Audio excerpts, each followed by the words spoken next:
ಈ ಷರತ್ತು ಏನು ಅಂತ ನೀವು ನೋಡ್ಕೊಂಬಂದ್ರಿ 11 ಷರತ್ತುಗಳೇನು ಅಂತೇಳಿ. ಇನ್ನು ನಿಮಗೆ ಗೊತ್ತಿರಲಿ ಇವತ್ತು ಪಾಕಿಸ್ತಾನದ ಸಿಚುಯೇಷನ್ ಹೇಗಿದೆ ಅಂತೇಳಿ. ಭವತಿ ಭಿಕ್ಷಾನ್ ದೇಹಿ ಅಂತ ಭಿಕ್ಷೆ ಬೇಡ್ತಾ ಇದೆ ಪಾಕಿಸ್ತಾನ. ತುತ್ತು ಅನ್ನಕ್ಕೂ ಕೂಡ ಪರದಾಡ್ತಿದ್ದಾರೆ ಜನ. ಪಾಕಿಸ್ತಾನದಲ್ಲಿ FAO ವರದಿಯಲ್ಲಿ ಈ ಬಗ್ಗೆ ಸ್ಫೋಟಕ ಅಂಶ ಬಯಲಾಗಿದೆ. ಅದರಲ್ಲಿ ಬರೆದಿದ್ದಾರೆ 1,10,00,000 ಪಾಕಿಸ್ತಾನದ ಜನಕ್ಕೆ ಇವತ್ತು ಆಹಾರ ಸಿಗ್ತಾ ಇಲ್ಲ, ಅಭದ್ರತೆಯಲ್ಲಿದ್ದಾರೆ ಅಂತೇಳಿ. ಅಷ್ಟೇ ಯಾಕೆ, ಆಹಾರ ಮತ್ತು ಕೃಷಿ ಸಂಸ್ಥೆಯಿಂದ ಒಂದು ಆಘಾತಕಾರಿ ವರದಿ ಹೊರಬಿದ್ದಿದೆ. ಬಲೂಚಿಸ್ತಾನ್, ಸಿಂಧ್, ಖೈಬರ್ನಲ್ಲಿ ಭಾರೀ ಸಮಸ್ಯೆ ಆಗಿದೆ. ಪ್ರವಾಹ ಪೀಡಿತ 68 ಜಿಲ್ಲೆಗಳಲ್ಲಿ ಆಹಾರ ಸಿಗ್ತಾ ಇಲ್ಲ, ಆಹಾರದ ಅಭದ್ರತೆ ಇದೆ. ಗರ್ಭಿಣಿ, ಹಾಲುಣಿಸುವ ಮಹಿಳೆಯರಲ್ಲಿ ಅಪೌಷ್ಟಿಕತೆ ಕಾಣ್ತಾ ಇದೆ. ಕಡಿಮೆ ತೂಕದ ಮಕ್ಕಳ ಜನನದ ಪ್ರಮಾಣ ಹೆಚ್ಚಳ ಆಗ್ತಾ ಇದೆ. ಅತಿಸಾರ, ತೀವ್ರ ಉಸಿರಾಟದ ಸೋಂಕುಗಳು ದಿನದಿಂದ ದಿನಕ್ಕೆ ಏರಿಕೆ ಆಗ್ತಾ ಇದೆ. ಪಾಕಿಸ್ತಾನದಲ್ಲಿ ಮಲೇರಿಯಾ ಪ್ರಕರಣಗಳ ಸಂಖ್ಯೆ ಕೂಡ ಏರಿಕೆ ಆಗ್ತಾ ಇದೆ, ಹೆಚ್ಚಳ ಆಗ್ತಾ ಇದೆ. ಪಾಕಿಸ್ತಾನದಲ್ಲಿ ವೀಕ್ಷಕರೇ, ನಿಮಗೆ ಒಂದು ಹೇಳ್ತೀನಿ, ಇವತ್ತಿನ ಪರಿಸ್ಥಿತಿ ಹೇಗಾಗಿದೆ ಅಂತಂದರೆ, ಜನರ ಸ್ಥಿತಿ ಹೇಗಿದೆ ನೋಡಿ. ಇಲ್ಲಿ ಅಲ್ಲಿನ ಸೈನಿಕರ ಸ್ಥಿತಿ ಹೇಗಿದೆ ನೋಡ್ತಾ ಇದ್ದೀರಲ್ಲ.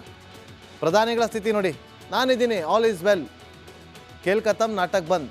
ಸ್ವಚ್ಛ ಕುಡಿಯೋ ನೀರಿನ ಕೂಡ ಅಭಾವ ಆಗಿದೆ ಇವತ್ತಿನ ಪಾಕಿಸ್ತಾನದ ಪರಿಸ್ಥಿತಿ. ಈ ಷರತ್ತು ಏನು ಅಂತ ನೀವು ನೋಡ್ಕೊಂಬಂದ್ರಿ 11 ಷರತ್ತುಗಳೇನು ಅಂತೇಳಿ. ಇನ್ನು ನಿಮಗೆ ಗೊತ್ತಿರಲಿ ಇವತ್ತು ಪಾಕಿಸ್ತಾನದ ಸಿಚುಯೇಷನ್ ಹೇಗಿದೆ ಅಂತೇಳಿ. ಭವತಿ ಭಿಕ್ಷಾನ್ ದೇಹಿ ಅಂತ ಭಿಕ್ಷೆ ಬೇಡ್ತಾ ಇದೆ ಪಾಕಿಸ್ತಾನ. ತುತ್ತು ಅನ್ನಕ್ಕೂ ಕೂಡ ಪರದಾಡ್ತಿದ್ದಾರೆ ಜನ. ಪಾಕಿಸ್ತಾನದಲ್ಲಿ FAO ವರದಿಯಲ್ಲಿ ಈ ಬಗ್ಗೆ ಸ್ಫೋಟಕ ಅಂಶ ಬಯಲಾಗಿದೆ. ಅದರಲ್ಲಿ ಬರೆದಿದ್ದಾರೆ 1,10,00,000 ಪಾಕಿಸ್ತಾನದ ಜನಕ್ಕೆ ಇವತ್ತು ಆಹಾರ ಸಿಗ್ತಾ ಇಲ್ಲ, ಅಭದ್ರತೆಯಲ್ಲಿದ್ದಾರೆ ಅಂತೇಳಿ. ಅಷ್ಟೇ ಯಾಕೆ, ಆಹಾರ ಮತ್ತು ಕೃಷಿ ಸಂಸ್ಥೆಯಿಂದ ಒಂದು ಆಘಾತಕಾರಿ ವರದಿ ಹೊರಬಿದ್ದಿದೆ. ಬಲೂಚಿಸ್ತಾನ್, ಸಿಂಧ್, ಖೈಬರ್ನಲ್ಲಿ ಭಾರೀ ಸಮಸ್ಯೆ ಆಗಿದೆ. ಪ್ರವಾಹ ಪೀಡಿತ 68 ಜಿಲ್ಲೆಗಳಲ್ಲಿ ಆಹಾರ ಸಿಗ್ತಾ ಇಲ್ಲ, ಆಹಾರದ ಅಭದ್ರತೆ ಇದೆ. ಗರ್ಭಿಣಿ, ಹಾಲುಣಿಸುವ ಮಹಿಳೆಯರಲ್ಲಿ ಅಪೌಷ್ಟಿಕತೆ ಕಾಣ್ತಾ ಇದೆ. ಕಡಿಮೆ ತೂಕದ ಮಕ್ಕಳ ಜನನದ ಪ್ರಮಾಣ ಹೆಚ್ಚಳ ಆಗ್ತಾ ಇದೆ. ಅತಿಸಾರ, ತೀವ್ರ ಉಸಿರಾಟದ ಸೋಂಕುಗಳು ದಿನದಿಂದ ದಿನಕ್ಕೆ ಏರಿಕೆ ಆಗ್ತಾ ಇದೆ. ಪಾಕಿಸ್ತಾನದಲ್ಲಿ ಮಲೇರಿಯಾ ಪ್ರಕರಣಗಳ ಸಂಖ್ಯೆ ಕೂಡ ಏರಿಕೆ ಆಗ್ತಾ ಇದೆ, ಹೆಚ್ಚಳ ಆಗ್ತಾ ಇದೆ. ಪಾಕಿಸ್ತಾನದಲ್ಲಿ ವೀಕ್ಷಕರೇ, ನಿಮಗೆ ಒಂದು ಹೇಳ್ತೀನಿ, ಇವತ್ತಿನ ಪರಿಸ್ಥಿತಿ ಹೇಗಾಗಿದೆ ಅಂತಂದರೆ, ಜನರ ಸ್ಥಿತಿ ಹೇಗಿದೆ ನೋಡಿ. ಇಲ್ಲಿ ಅಲ್ಲಿನ ಸೈನಿಕರ ಸ್ಥಿತಿ ಹೇಗಿದೆ ನೋಡ್ತಾ ಇದ್ದೀರಲ್ಲ. ಪ್ರಧಾನಿಗಳ ಸ್ಥಿತಿ ನೋಡಿ, ನಾನಿದ್ದೀನಿ, ಆಲ್ ಈಸ್ ವೆಲ್, ಖೇಲ್ ಖತಮ್, ನಾಟಕ ಬಂದ್. ಈ ಷರತ್ತು ಏನು ಅಂತ ನೀವು ನೋಡ್ಕೊಂಬಂದ್ರಿ 11 ಷರತ್ತುಗಳೇನು ಅಂತೇಳಿ. ಇನ್ನು ನಿಮಗೆ ಗೊತ್ತಿರಲಿ ಇವತ್ತು ಪಾಕಿಸ್ತಾನದ ಸಿಚುಯೇಷನ್ ಹೇಗಿದೆ ಅಂತೇಳಿ. ಭವತಿ ಭಿಕ್ಷಾನ್ ದೇಹಿ ಅಂತ ಭಿಕ್ಷೆ ಬೇಡ್ತಾ ಇದೆ ಪಾಕಿಸ್ತಾನ. ತುತ್ತು ಅನ್ನಕ್ಕೂ ಕೂಡ ಪರದಾಡ್ತಿದ್ದಾರೆ ಜನ. ಪಾಕಿಸ್ತಾನದಲ್ಲಿ FAO ವರದಿಯಲ್ಲಿ ಈ ಬಗ್ಗೆ ಸ್ಫೋಟಕ ಅಂಶ ಬಯಲಾಗಿದೆ. ಅದರಲ್ಲಿ ಬರೆದಿದ್ದಾರೆ 1,10,00,000 ಪಾಕಿಸ್ತಾನದ ಜನಕ್ಕೆ ಇವತ್ತು ಆಹಾರ ಸಿಗ್ತಾ ಇಲ್ಲ, ಅಭದ್ರತೆಯಲ್ಲಿದ್ದಾರೆ ಅಂತೇಳಿ. ಅಷ್ಟೇ ಯಾಕೆ, ಆಹಾರ ಮತ್ತು ಕೃಷಿ ಸಂಸ್ಥೆಯಿಂದ ಒಂದು ಆಘಾತಕಾರಿ ವರದಿ ಹೊರಬಿದ್ದಿದೆ. ಬಲೂಚಿಸ್ತಾನ್, ಸಿಂಧ್, ಖೈಬರ್ನಲ್ಲಿ ಭಾರೀ ಸಮಸ್ಯೆ ಆಗಿದೆ.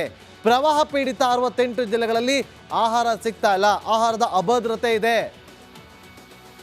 ಗರ್ಭಿಣಿ, ಹಾಲುಣಿಸುವ ಮಹಿಳೆಯರಲ್ಲಿ ಅಪೌಷ್ಟಿಕತೆ ಕಾಣ್ತಾ ಇದೆ.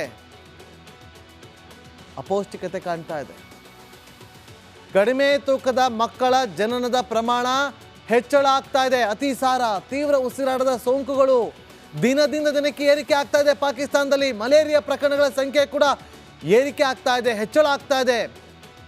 ಪಾಕಿಸ್ತಾನದಲ್ಲಿ ವೀಕ್ಷಕರೇ, ನಿಮಗೆ ಒಂದು ಹೇಳ್ತೀನಿ, ಇವತ್ತಿನ ಪರಿಸ್ಥಿತಿ ಹೇಗಾಗಿದೆ ಅಂತಂದರೆ, ಜನರ ಸ್ಥಿತಿ ಹೇಗಿದೆ ನೋಡಿ. ಇಲ್ಲಿ ಅಲ್ಲಿನ ಸೈನಿಕರ ಸ್ಥಿತಿ ಹೇಗಿದೆ ನೋಡ್ತಾ ಇದ್ದೀರಲ್ಲ. ಪ್ರಧಾನಿಗಳ ಸ್ಥಿತಿ ನೋಡಿ, ನಾನಿದ್ದೀನಿ, ಆಲ್ ಈಸ್ ವೆಲ್, ಖೇಲ್ ಖತಮ್, ನಾಟಕ ಬಂದ್. ಸ್ವಚ್ಛ ಕುಡಿಯೋ ನೀರಿನ ಕೂಡ ಅಭಾವ ಆಗಿದೆ ಇವತ್ತಿನ ಪಾಕಿಸ್ತಾನದ ಈ ಷರತ್ತು ಏನು ಅಂತ ನೀವು ನೋಡ್ಕೊಂಬಂದ್ರಿ 11 ಷರತ್ತುಗಳೇನು ಅಂತೇಳಿ. ಇನ್ನು ನಿಮಗೆ ಗೊತ್ತಿರಲಿ ಇವತ್ತು ಪಾಕಿಸ್ತಾನದ ಸಿಚುಯೇಷನ್ ಹೇಗಿದೆ ಅಂತೇಳಿ. ಭವತಿ ಭಿಕ್ಷಾನ್ ದೇಹಿ ಅಂತ ಭಿಕ್ಷೆ ಬೇಡ್ತಾ ಇದೆ ಪಾಕಿಸ್ತಾನ. ತುತ್ತು ಅನ್ನಕ್ಕೂ ಕೂಡ ಪರದಾಡ್ತಿದ್ದಾರೆ ಜನ. ಪಾಕಿಸ್ತಾನದಲ್ಲಿ FAO ವರದಿಯಲ್ಲಿ ಈ ಬಗ್ಗೆ ಸ್ಫೋಟಕ ಅಂಶ ಬಯಲಾಗಿದೆ. ಅದರಲ್ಲಿ ಬರೆದಿದ್ದಾರೆ 1,10,00,000 ಪಾಕಿಸ್ತಾನದ ಜನಕ್ಕೆ ಇವತ್ತು ಆಹಾರ ಸಿಗ್ತಾ ಇಲ್ಲ, ಅಭದ್ರತೆಯಲ್ಲಿದ್ದಾರೆ ಅಂತೇಳಿ. ಅಷ್ಟೇ ಯಾಕೆ, ಆಹಾರ ಮತ್ತು ಕೃಷಿ ಸಂಸ್ಥೆಯಿಂದ ಒಂದು ಆಘಾತಕಾರಿ ವರದಿ ಹೊರಬಿದ್ದಿದೆ. ಬಲೂಚಿಸ್ತಾನ್, ಸಿಂಧ್, ಖೈಬರ್ನಲ್ಲಿ ಭಾರಿ ಸಮಸ್ಯೆ ಆಗಿದೆ. ಪ್ರವಾಹ ಪೀಡಿತ 68 ಜಿಲ್ಲೆಗಳಲ್ಲಿ ಆಹಾರ ಸಿಗ್ತಾ ಇಲ್ಲ, ಆಹಾರದ ಅಭದ್ರತೆ ಇದೆ. ಗರ್ಭಿಣಿ, ಹಾಲುಣಿಸುವ ಮಹಿಳೆಯರಲ್ಲಿ ಅಪೌಷ್ಟಿಕತೆ ಕಾಣ್ತಾ ಇದೆ. ಕಡಿಮೆ ತೂಕದ ಮಕ್ಕಳ ಜನನದ ಪ್ರಮಾಣ ಹೆಚ್ಚಳ ಆಗ್ತಾ ಇದೆ. ಅತಿಸಾರ, ತೀವ್ರ ಉಸಿರಾಟದ ಸೋಂಕುಗಳು ದಿನದಿಂದ ದಿನಕ್ಕೆ ಏರಿಕೆ ಆಗ್ತಾ ಇದೆ. ಪಾಕಿಸ್ತಾನದಲ್ಲಿ ಮಲೇರಿಯಾ ಪ್ರಕರಣಗಳ ಸಂಖ್ಯೆ ಕೂಡ ಏರಿಕೆ ಆಗ್ತಾ ಇದೆ, ಹೆಚ್ಚಳ ಆಗ್ತಾ ಇದೆ. ಪಾಕಿಸ್ತಾನದಲ್ಲಿ ವೀಕ್ಷಕರೇ, ನಿಮಗೆ ಒಂದು ಹೇಳ್ತೀನಿ, ಇವತ್ತಿನ ಪರಿಸ್ಥಿತಿ ಹೇಗಾಗಿದೆ ಅಂತಂದರೆ, ಜನರ ಸ್ಥಿತಿ ಹೇಗಿದೆ ನೋಡಿ ಇಲ್ಲಿ, ಅಲ್ಲಿನ ಸೈನಿಕರ ಸ್ಥಿತಿ ಹೇಗಿದೆ ನೋಡ್ತಾ ಇದ್ದೀರಲ್ಲ, ಪ್ರಧಾನಿಗಳ ಸ್ಥಿತಿ ನೋಡಿ. ನಾನಿದ್ದೀನಿ, ಆಲ್ ಈಸ್ ವೆಲ್, ಖೇಲ್ ಖತಮ್, ನಾಟಕ್ ಬಂದ್. ಸ್ವಚ್ಛ ಕುಡಿಯೋ ನೀರಿನ ಕೂಡ ಅಭಾವ ಆಗಿದೆ ಇವತ್ತಿನ ಪಾಕಿಸ್ತಾನದ ಪರಿಸ್ಥಿತಿ. ಈ ಷರತ್ತು ಏನು ಅಂತ ನೀವು ನೋಡ್ಕೊಂಬಂದ್ರಿ, 11 ಷರತ್ತುಗಳು ಏನು ಅಂತೇಳಿ. ಇನ್ನು ನಿಮಗೆ ಗೊತ್ತಿರಲಿ ಇವತ್ತು ಪಾಕಿಸ್ತಾನದ ಸಿಚುಯೇಷನ್ ಹೇಗಿದೆ ಅಂತೇಳಿ. ಭವತಿ ಭಿಕ್ಷಾನ್ ದೇಹಿ ಅಂತ ಭಿಕ್ಷೆ ಬೇಡ್ತಾ ಇದೆ ಪಾಕಿಸ್ತಾನ. ತುತ್ತು ಅನ್ನಕ್ಕೂ ಕೂಡ ಪರದಾಡ್ತಿದ್ದಾರೆ ಜನ ಪಾಕಿಸ್ತಾನದಲ್ಲಿ. FAO ವರದಿಯಲ್ಲಿ ಈ ಬಗ್ಗೆ ಸ್ಫೋಟಕ ಅಂಶ ಬಯಲಾಗಿದೆ. ಅದರಲ್ಲಿ ಬರೆದಿದ್ದಾರೆ 1,10,00,000 ಪಾಕಿಸ್ತಾನದ ಜನಕ್ಕೆ ಇವತ್ತು ಆಹಾರ ಸಿಗ್ತಾ ಇಲ್ಲ, ಅಭದ್ರತೆಯಲ್ಲಿದ್ದಾರೆ ಅಂತೇಳಿ. ಅಷ್ಟೇ ಯಾಕೆ, ಆಹಾರ ಮತ್ತು ಕೃಷಿ ಸಂಸ್ಥೆಯಿಂದ ಒಂದು ಆಘಾತಕಾರಿ ವರದಿ ಹೊರಬಿದ್ದಿದೆ. ಬಲೂಚಿಸ್ತಾನ್, ಸಿಂಧ್, ಖೈಬರ್ನಲ್ಲಿ ಭಾರಿ ಸಮಸ್ಯೆ ಆಗಿದೆ. ಪ್ರವಾಹ ಪೀಡಿತ 68 ಜಿಲ್ಲೆಗಳಲ್ಲಿ ಆಹಾರ ಸಿಗ್ತಾ ಇಲ್ಲ, ಆಹಾರದ ಅಭದ್ರತೆ ಇದೆ. ಗರ್ಭಿಣಿ, ಹಾಲುಣಿಸುವ ಮಹಿಳೆಯರಲ್ಲಿ ಅಪೌಷ್ಟಿಕತೆ ಕಾಣ್ತಾ ಇದೆ. ಕಡಿಮೆ ತೂಕದ ಮಕ್ಕಳ ಜನನದ ಪ್ರಮಾಣ ಹೆಚ್ಚಳ ಆಗ್ತಾ ಇದೆ. ಅತಿಸಾರ, ತೀವ್ರ ಉಸಿರಾಟದ ಸೋಂಕುಗಳು ದಿನದಿಂದ ದಿನಕ್ಕೆ ಏರಿಕೆ ಆಗ್ತಾ ಇದೆ. ಪಾಕಿಸ್ತಾನದಲ್ಲಿ ಮಲೇರಿಯಾ ಪ್ರಕರಣಗಳ ಸಂಖ್ಯೆ ಕೂಡ ಏರಿಕೆ ಆಗ್ತಾ ಇದೆ, ಹೆಚ್ಚಳ ಆಗ್ತಾ ಇದೆ. ಪಾಕಿಸ್ತಾನದಲ್ಲಿ ವೀಕ್ಷಕರೇ, ನಿಮಗೆ ಒಂದು ಹೇಳ್ತೀನಿ, ಇವತ್ತಿನ ಪರಿಸ್ಥಿತಿ ಹೇಗಾಗಿದೆ ಅಂತಂದರೆ, ಜನರ ಸ್ಥಿತಿ ಹೇಗಿದೆ ನೋಡಿ ಇಲ್ಲಿ, ಅಲ್ಲಿನ ಸೈನಿಕರ ಸ್ಥಿತಿ ಹೇಗಿದೆ ನೋಡ್ತಾ ಇದ್ದೀರಲ್ಲ, ಪ್ರಧಾನಿಗಳ ಸ್ಥಿತಿ ನೋಡಿ. ನಾನಿದ್ದೀನಿ, ಆಲ್ ಈಸ್ ವೆಲ್, ಖೇಲ್ ಖತಮ್, ನಾಟಕ್ ಬಂದ್. ಈ ಷರತ್ತು ಏನು ಅಂತ ನೀವು ನೋಡ್ಕೊಂಬಂದ್ರಿ, 11 ಷರತ್ತುಗಳು ಏನು ಅಂತೇಳಿ. ಇನ್ನು ನಿಮಗೆ ಗೊತ್ತಿರಲಿ ಇವತ್ತು ಪಾಕಿಸ್ತಾನದ ಸಿಚುಯೇಷನ್ ಹೇಗಿದೆ ಅಂತೇಳಿ. ಭವತಿ ಭಿಕ್ಷಾನ್ ದೇಹಿ ಅಂತ ಭಿಕ್ಷೆ ಬೇಡ್ತಾ ಇದೆ ಪಾಕಿಸ್ತಾನ. ತುತ್ತು ಅನ್ನಕ್ಕೂ ಕೂಡ ಪರದಾಡ್ತಿದ್ದಾರೆ ಜನ ಪಾಕಿಸ್ತಾನದಲ್ಲಿ. FAO ವರದಿಯಲ್ಲಿ ಈ ಬಗ್ಗೆ ಸ್ಫೋಟಕ ಅಂಶ ಬಯಲಾಗಿದೆ. ಅದರಲ್ಲಿ ಬರೆದಿದ್ದಾರೆ 1,10,00,000 ಪಾಕಿಸ್ತಾನದ ಜನಕ್ಕೆ ಇವತ್ತು ಆಹಾರ ಸಿಗ್ತಾ ಇಲ್ಲ, ಅಭದ್ರತೆಯಲ್ಲಿದ್ದಾರೆ ಅಂತೇಳಿ.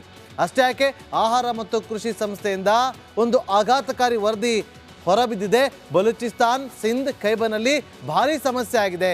ಪ್ರವಾಹ ಪೀಡಿತ 68 ಜಿಲ್ಲೆಗಳಲ್ಲಿ ಆಹಾರ ಸಿಗ್ತಾ ಇಲ್ಲ, ಆಹಾರದ ಅಭದ್ರತೆ ಇದೆ. ಗರ್ಭಿಣಿ, ಹಾಲುಣಿಸುವ ಮಹಿಳೆಯರಲ್ಲಿ ಅಪೌಷ್ಟಿಕತೆ ಕಾಣ್ತಾ ಇದೆ.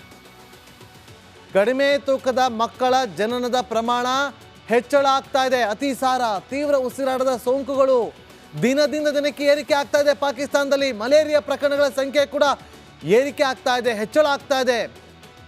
ಪಾಕಿಸ್ತಾನದಲ್ಲಿ ವೀಕ್ಷಕರೇ, ನಿಮಗೆ ಒಂದು ಹೇಳ್ತೀನಿ, ಇವತ್ತಿನ ಪರಿಸ್ಥಿತಿ ಹೇಗಾಗಿದೆ ಅಂತಂದರೆ, ಜನರ ಸ್ಥಿತಿ ಹೇಗಿದೆ ನೋಡಿ ಇಲ್ಲಿ, ಅಲ್ಲಿನ ಸೈನಿಕರ ಸ್ಥಿತಿ ಹೇಗಿದೆ ನೋಡ್ತಾ ಇದ್ದೀರಲ್ಲ, ಪ್ರಧಾನಿಗಳ ಸ್ಥಿತಿ ನೋಡಿ. ನಾನಿದ್ದೀನಿ, ಆಲ್ ಈಸ್ ವೆಲ್, ಖೇಲ್ ಖತಮ್, ನಾಟಕ್ ಬಂದ್.